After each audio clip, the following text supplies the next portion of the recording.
নমস্কার, আমি সরজিৎ ঘোষের লেখা একটি গল্প পাঠ করছি, মাতৃরূপে। আপনার কত নম্বরে নাম আছে বলুন তো? ম্যাডামের অ্যাসিস্ট্যান্ট পুরবীকে জিজ্ঞেস করতেই পুরবী বলে উঠল, আমি নাম লেখাইনি।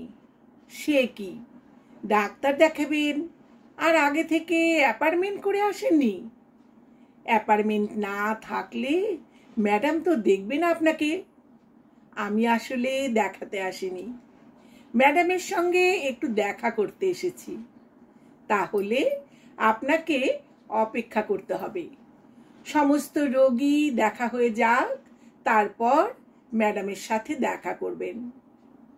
সে ঠিক আছে, অসুবিধা নেই বলে আবার চেয়ারটায় গিয়ে বসে পড়ে পুরবী।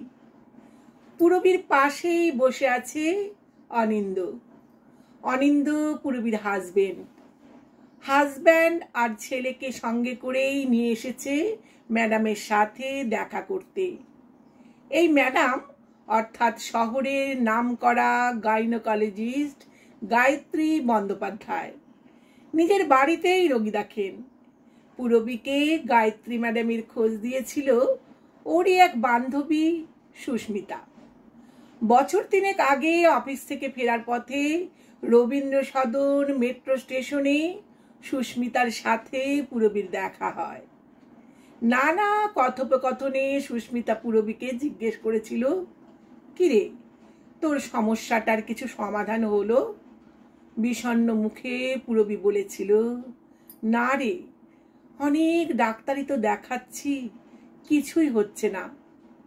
তুই একবার ডক্টর গায়ত্রী বন্দ্যোপাধ্যায়কে দেখাতে পারিস, শুনেছি ভীষণ ভালো ডাক্তার। ও তাই? উনি কোথায় বসেন?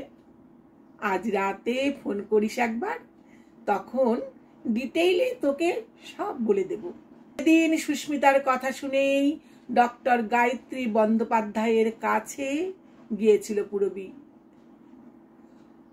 পলিসাইস্টিক ওভারিয়ান সিনড্রোম, যার ফলে পুরবীর এই সন্তানহীনতা। টানা 1.5 বছর ম্যাডামের ট্রিটমেন্টে ছিল পুরবী। গায়ত্রী ম্যাডাম পুরবীর কাছে এখন ভগবানের সমান। তাই হয়তো আজ এমন সুদিনের মুখ দেখতে পেয়েছে। পুরবী এই কথাগুলোই তখন ভাবছে। এমন সময় ম্যাডামের অ্যাসিস্ট্যান্ট এসে বললেন, আপনারা ভেতরে যান, ম্যাডাম ফ্রি হয়েছেন এবার। ছেলেকে কোলে নিয়ে পুরবী ভেতরে ঢোকে, সঙ্গে অনিন্দও। পুরবী জিজ্ঞেস করে, ম্যাডাম চিনতে পারছেন তো? একটু ভালো করে দেখে নিয়ে ম্যাডাম বলে ওঠেন, চিনতে কেন পারবো না, ছেলে তো বড় হয়ে গেল, 1 বছর বয়স হলো, তাই না? হ্যাঁ ম্যাডাম, সামনের মাসে মানে ডিসেম্বরের 15 তারিখ এলেই 1 বছর পূর্ণ হয়ে যাবে। বাহ, ভালো থেকো সব সময়। তারপর বলো, কি দরকার? শুনলাম অনেকক্ষণ থেকে এসে বসে আছো। হ্যাঁ, তাও অনেকক্ষণই হলো এসেছি। ম্যাডাম, এটা আপনার জন্য। এটা আবার কি? ও সেরকম কিছু না, সামান্য একটু মিষ্টি আছে। সেই কবে থেকে ভাবছি আপনার সাথে দেখা করব, আজ একটু সময় পেলাম, তাই চলে এলাম। এসবের কি দরকার ছিল আবার? জানেন ম্যাডাম, আজ আপনার জন্যই আমার মুখে এত হাসি। আপনি আমার কাছে ভগবান। আমি আমার দায়িত্ব পালন করেছি মাত্র, এর থেকে বেশি কিছু না। তা হলেও ম্যাডাম, আপনি না থাকলে কোনোভাবেই আমাদের আশা পূরণ হতো না। প্রশংসার বর্ষণে না ভিজে ম্যাডাম বললেন, তোমার ছেলে তো বেশ সুন্দর হয়েছে দেখতে। ছেলের নাম কি? পুরবী হেসে ছেলের দিকে তাকিয়ে বলে, অপরূপ। ম্যাডাম পুরবীর ছেলেকে কোলে টেনে নিলেন, আদর করতে করতে বলেন, সুন্দর নাম।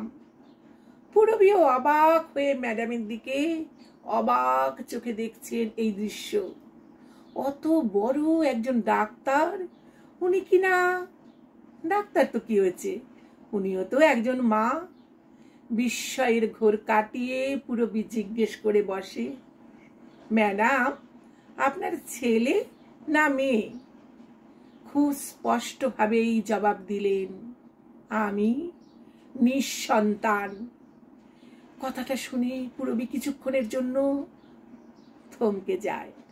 তারপর জিজ্ঞেস করে, মানে আপনি নিজেও তো ডাক্তার?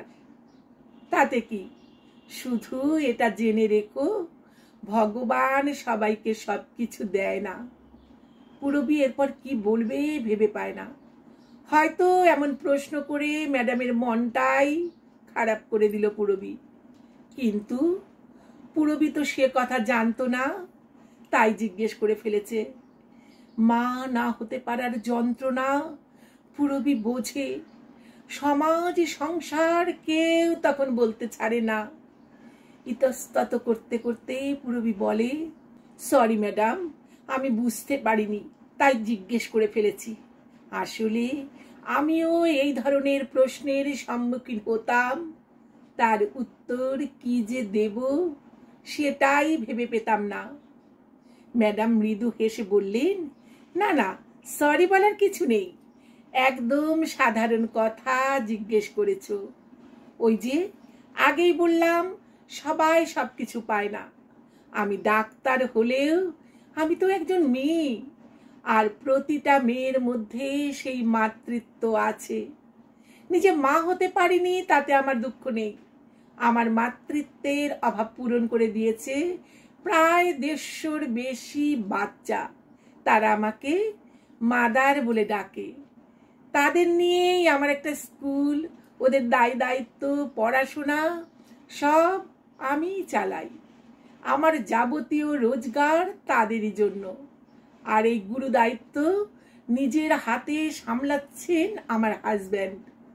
চাকরিতে ইস্তফা দিয়ে উনি ওই স্কুলটা চালিয়ে যাচ্ছেন। অবশ্য সঙ্গে আরো 3 জন শিক্ষকও আছেন। ওদের পড়াশোনার পাশাপাশি নাচ গানের পাঠও দেয়। আমার তো সারাদিনের কিছু সময় কেটে যায় ওদের সাথে। এই তো রোগী দেখা শেষ হলো, এবার আমিও বেরিয়ে যাব।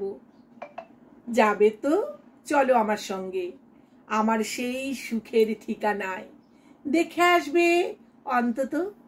এমন একটা কথা শুনে মনটা ভালো হয়ে যায় পুরবীর। অনিন্দকে বলে, চলো না একবার ঘুরে আসি।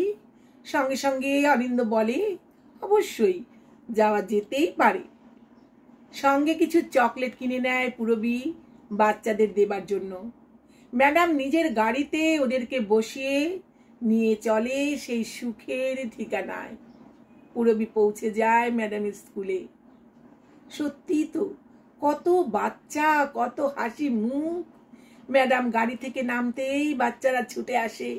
মাদার মাদার বলে একটা চিৎকার, কি অফুরন্ত প্রাণ শক্তি!